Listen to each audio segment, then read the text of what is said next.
Hello all, here I Komal Sharma welcomes you all at our Gargi classes. आज जो मैं discuss करने जा रही हूँ आप सबके साथ वो है लिटरेरी टर्म्स। लिटरेरी टर्म्स बहुत सारे लिटरेरी टर्म्स हमारे सिलेबस में दिए गए हैं जो कि रीड के लेवल फर्स्ट और लेवल सेकंड के लिए इम्पॉर्टेंट है of language second. Literary terms में हमारे पास बेसिक्स हैं जैसे एलिजी हो गया, सोनेट हो गया और भी बहुत सारे हैं। 4-5 लिटरेरी टर्म्स दिए गए हैं, उनमें से एक जो मैं डिस्कस करने जा रही हूँ आज वो है एलिजी।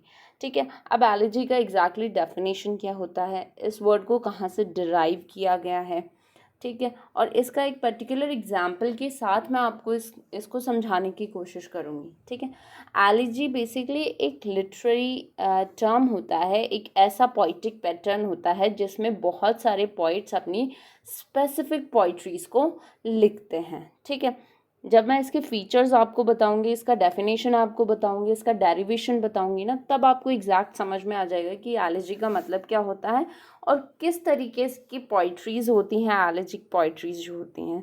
ठीक है, वन मोर थिंग, ये जो लिटरेरी टर्म्स हैं ये न सिर्फ रीड के लिए इम्पॉर्टेंट है, ये उन सभी एग्ज़ाम्स के लिए इम्पॉर्टेंट है जो कि इंग्लिश लिटरेचर से रेलेवेंट है। इंग्लिश लिटरेचर से रेलेवेंट जो भी एग्ज़ाम्स हैं उनमें ये लिटरेरी टर्म्स बहुत ही इंपॉर्टेंट रोल प्ले करते हैं। ठीक है, so without taking much of your time here I am moving ahead with the particular definition of elegy. Elegy का मतलब क्या होता है? ठीक है, elegy is a form of literature that can be defined as a poem और song in the form of elegiac couplets written in honor of someone deceased। तो elegy क्या होता है? एक ऐसा फॉर्म ऑफ लिटरेचर होता है या फिर एक ऐसी पोइम या सॉन्ग होता है जो कि एलिजिक कपलेट्स में लिखा जाता है। कपलेट क्या होते हैं? जहाँ पे 2 राइम मतलब 2 लाइन्स की राइमिंग हो। जैसे मान लो 10 लाइन की कोई एक पोइम है, ठीक है, 10 लाइन की कोई पोइम है और उसमें 5 कपलेट है, विच मीन्स कि 5 lines, 5 pairs of 2 lines, 5 pairs of lines. ठीक है, जहाँ पे जैसे 2 लाइन एक राइम बनाती है तो उसको कपलेट कहा जाता है, फिर 2 लाइन एक कपलेट सेकेंड वो हो गया, पेयर हो गया, फिर third pair, fourth pair and fifth pair, तो 5 पेयर्स ऑफ लाइन्स होती हैं। ठीक है, ये मैंने सिर्फ एग्जाम्पल दिया है कि अगर 10 पोइम्स की 10 लाइन्स की अगर कोई पोइम है तो उसका कपलेट क्या होगा, वो कपलेट बन के उसमें 5 कपलेट्स हो जाएंगे। ठीक है, कपलेट मतलब 2 कपल। तो जब 2 लाइन्स एक साथ राइम करती है, इक्वल राइम करती है, तो जैसे एक छोटा सा एग्जाम्पल बता रही हूँ मैं।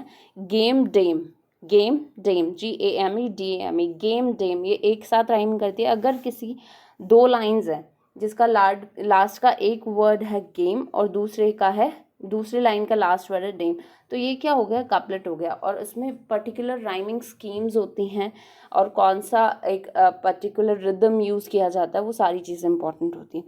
तो ये स्पेसिफाई किया गया है कि एलिजिक कपलेट्स में ही लिखी जाती है और ये किसी एक ऐसे इंसान की ऑनर में लिखी जाती है जो कि गुजर चुका है। ठीक है, the person who has passed away, उसके ऑनर में एक पर्टिकुलर पोइम या सॉन्ग लिखा जाता है। जैसे कि अपन बहुत सारे अपने एक सीधा सा एग्जाम्पल लेते हैं।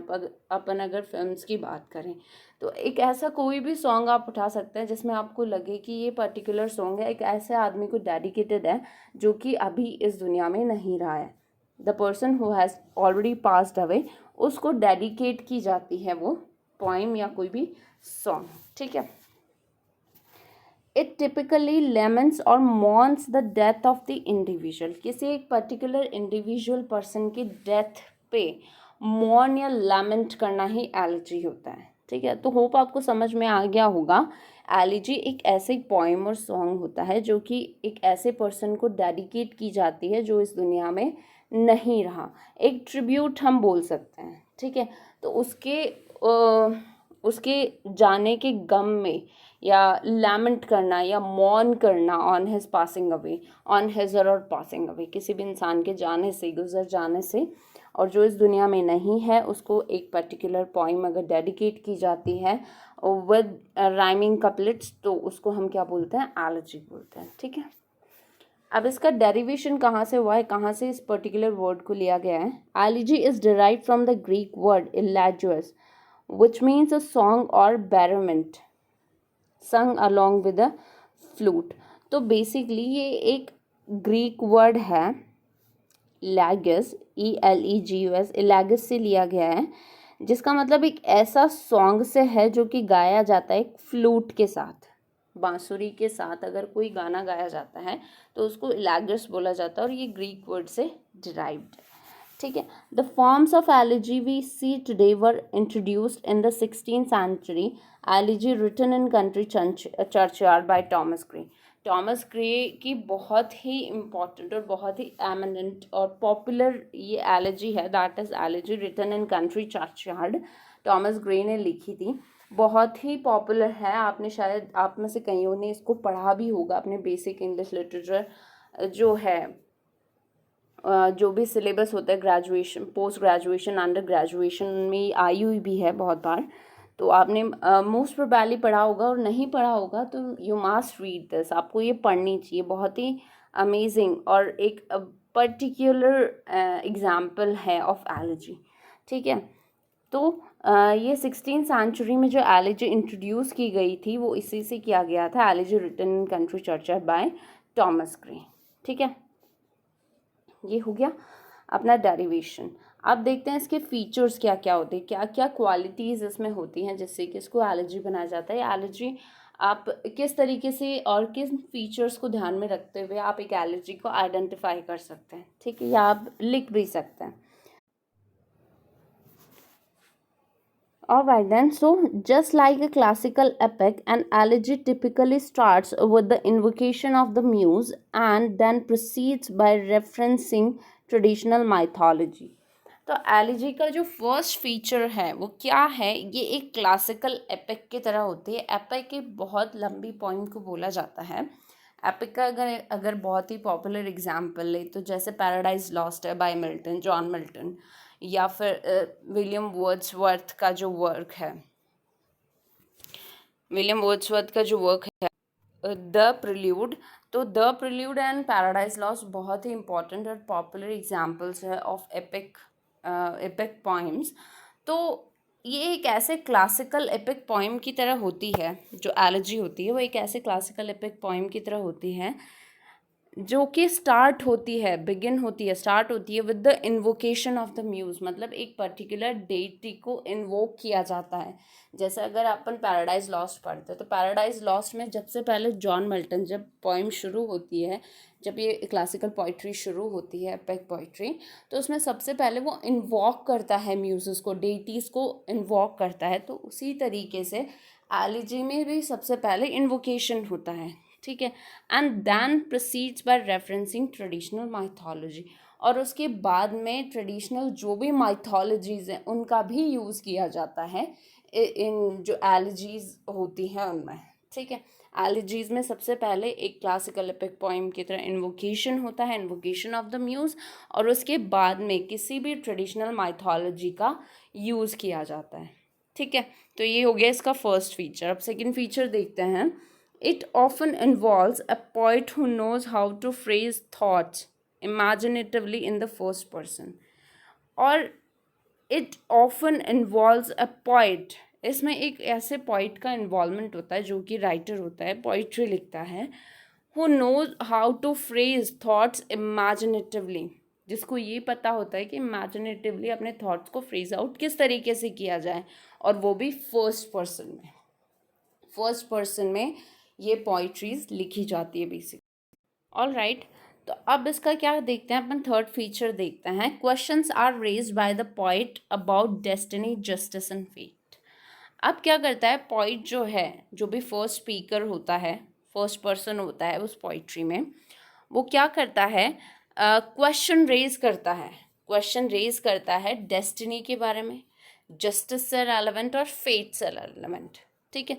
तो इन तीनों के बारे में वो क्वेश्चन करता है. द फर्स्ट स्पीकर जो कि एक पर्सन है, वो दूसरे पर्सन जो कि पास्ट अवे या जो पर्सन वहाँ पे अवेलेबल नहीं है उसको अगर वो पोइट्री या एलिजी डेडिकेट करता है, वो सॉन्ग डेडिकेट करता है, तो वहाँ पे वो क्वेश्चन भी रेज करता है, that is that all relevant to justice, destiny and fate. ठीक है, अब आगे देखते हैं और क्या क्या फीचर्स हैं एलिजी के। तो here we have our fourth feature। तो फोर्थ फीचर कौन सा है? The poet associates the event of deceased with events in his own life by drawing a subtle comparison. अब क्या करता है जो फर्स्ट स्पीकर होता है, जो पोइट होता है, वो जो भी पर्सन जा चुका है, गुजर चुका है एंड हु हैज़ एक्सपायर्ड, तो उसकी जो भी लाइफ इवेंट्स होते हैं वो अपनी लाइफ इवेंट्स के साथ वो कंपेयर करता है। ठीक है, जो पर्सन जा चुका है, the person who has passed away, the person who is deceased, वो उसके लाइफ इवेंट्स को अपने लाइफ इवेंट्स के साथ कंपेयर करता है। मतलब दोनों लाइफ इवेंट्स को, अपनी खुद के लाइफ इवेंट्स को और उस नेक्स्ट पर्सन की जिसको वो पोइट्री डेडिकेट कर रहा है, उसकी लाइफ इवेंट्स को एक साथ ड्रॉ आउट करता है और उनके बीच में कंपैरिजन स्टेब्लिश करता है। ठीक है, this kind of digression gives the poet space to go beyond the main or crude subject to the deeper level। इस तरीके से क्या होता है, जो पोइट होता है वो डीपर लेवल तक, मतलब एक होता है इनसाइड द वेल, मतलब एक डेप्थ तक वो उस चीज़ की डिटेलिंग करता है। ठीक है, जो भी वो पोइट्री को जिसको भी वो पोइट्री डेडिकेट कर रहा है उसके बारे में, उसके लाइफ इवेंट्स के बारे में, अपने लाइफ इवेंट्स के बारे में उनको ड्रॉ आउट करता है, हर एक चीज़ को रेलेवेंट करता है, रिलेट करता है, जो कि उस particular person, the person who is not yet, उसके साथ वो कंपेयर करता है, प्लस उसकी लाइफ के इन डेप्थ डिटेलिंग करता है। ठीक है, हमारा जो नेक्स्ट फीचर है of elegy, that is towards the end of the towards the end, the poet generally tries to provide comfort to ease the pain of the situation। lastly at the time of the conclusion, climax के time पे जो poet है वो उस pen को ease करने की कोशिश करता है, सिचुएशन को कंट्रोल करने की कोशिश करता है, मतलब एक तरीके से मोटिवेशनल लाइंस वो वहाँ पे लिखता है। अब देखते हैं, Christian elegies usually proceed from sorrow and misery to hope and happiness, because they say that death is just a hindrance in the way of passing from the mortal state into the eternal state। अब जो Christian elegies होती हैं उनमें क्या होता है, सबसे पहले सॉरोज और मिजरी को दिखाया जाता है और बाद में होप एंड हैप्पीनेस को। ठीक है, क्योंकि जो क्रिश्चियन पॉइट्स हैं उनका कहना है या फिर उनका ये मानना है कि डेथ जो होती है वो जस्ट एक हिंड्रेंस, एक ऑब्स्टिकल होता है in the way of passing from the मॉर्टल state into the eternal state. मतलब मोर्टैलिटी से इमॉर्टैलिटी की तरफ प्रोसीड करने का एक रास्ता होता है, एक ऑब्स्टिकल होता है, वो क्या होती है, डेथ होती है। ठीक है, तो डेथ एक तरीके से सॉरो और मिजरी हो गई, लेकिन उसके बाद का जो है वो होप और हैप्पीनेस से भरी हुई लाइफ होती है। ठीक है, तो ये क्या हो गई, ये सारे हो गए आपके फीचर्स ऑफ एलिजी। ये क्या है, सारे आपके फीचर्स ऑफ एलिजी। तो होप आपको समझ में आ गया होगा। अब अगर आपके एग्जाम में कोई भी पोइट्री दी जाए और वो पर्टिकुलर इन सारे फीचर्स को या इनमें से किसी एक फीचर को मैच करे, तो आप इजीली आइडेंटिफाई कर पाओगे that yes this poetry is an elegy. ठीक है, ओके दैन, तो मैंने यहाँ पे एक एग्जाम्पल दिया है of elegy which is written by Emily Dickinson. Emily Dickinson American poets हैं, बहुत ही एमिनेंट पोइटस थी वो। तो उन्होंने एक एलिजी लिखी थी, that is because I could not stop for death, because I could not stop for death. ठीक है, तो इस पोइट्री को अपन रीड आउट करेंगे, इसको एनालिसिस करेंगे और जो भी इसमें कंटेंट है उसके बारे में जानने की कोशिश करेंगे। ठीक है, तो आइए चलते हैं। सबसे पहले मैं पोइट्री रिसाइट करूँगी, then I let you of course let you summarise this particular poetry. उसके बाद में मैं इसकी समरी आपको बताऊँगी। ठीक है, तो सबसे पहले पोइट्री को रीड आउट करते हैं। Because I could not stop for that, he kindly stopped for me. The carriage held but just ourselves and immortality. We slowly drove, he knew no haste, and I had put away my labor and my leisure too. for his civility. We passed at the school where children strove at recess in the ring. We passed the fields of gazing grain. We passed the setting sun. Or rather, he passed us the dew. The dews drew querying and chill. For only gossamer my gone, my tippet, my tilly. We paused before a house that seemed a swelling of the ground. The roof was scarcely visible. The cornice in the ground. Since then, it's centuries, and yet feels shorter than the day I first surmised the horse's head over towards eternity. So, this is our particular poem. That is because I could not stop for death. Because I could not stop for death is one of Emily Dickinson's most celebrated poems and was composed around 1863. ये Emily Dickinson की most celebrated points में से एक है और उसको compose कब किया गया था? In 1863 after the death of Emily Dickinson. Emily Dickinson की डेथ के बाद इसे पब्लिश किया गया था. बेसिकली ऐसी कोई पोइम नहीं है जो कि उसकी एमिली डिकन्सन के ड्यूरिंग लाइफ पब्लिश हुई हो. सारी जितनी भी पोइट्रीज हैं, जितने भी वर्क्स हैं ऑफ एमिली डिकन्सन, वो पोस्टमोसली ही पब्लिश्ड हैं. इन दी पोइम, ये जो पोइम है, a female speaker tells the story of how she was visited by death. अब इस पोइट्री में जैसे कि आपने लाइंस पढ़ी होगी, तो इसमें क्या एक फीमेल स्पीकर है जो कि ये बताती है कि वो डेथ के पास नहीं जाती है, डेथ उसके पास आती है. ठीक है, तो डेथ को पर्सोनिफाई कर दिया है एज अ काइंड जेंटलमैन. यहाँ पे डेथ को पर्सोनिफाई किया है काइंड जेंटलमैन के रूप में. तो ये जो डेथ है वो क्या करता है, ये इसको अपनी कैरेज में लेके जाता है, किसको? स्पीकर को. ठीक है, एक राइड पे. And this ride appears to take the speaker past symbols of the different stages of life before coming to a halt at what is most likely her own grave indeed. तो ये जो death होती है, ये उसके death bed से लेके grave तक जब उसको लेके जाती है, तो वो एक राइड के थ्रू जाते हैं, कैरेज में जाते हैं, जिसमें वो सारी चीज़ों को, जो भी सीनरीज आती हैं लाइफ की, उनके बारे में वो डिटेल आउट करती है. ठीक है, it seems she herself is already dead. ऐसा लगता है जैसे वो खुद ही ऑलरेडी डेड हो चुकी है और वो अपने आप को ये पोइट्री डेडिकेट कर रही है. Much of the poem's power comes from its refusal to offer easy और simplistic answers to life's greatest mystery. What happens when people die? क्या होता है जब लोग मर जाते हैं?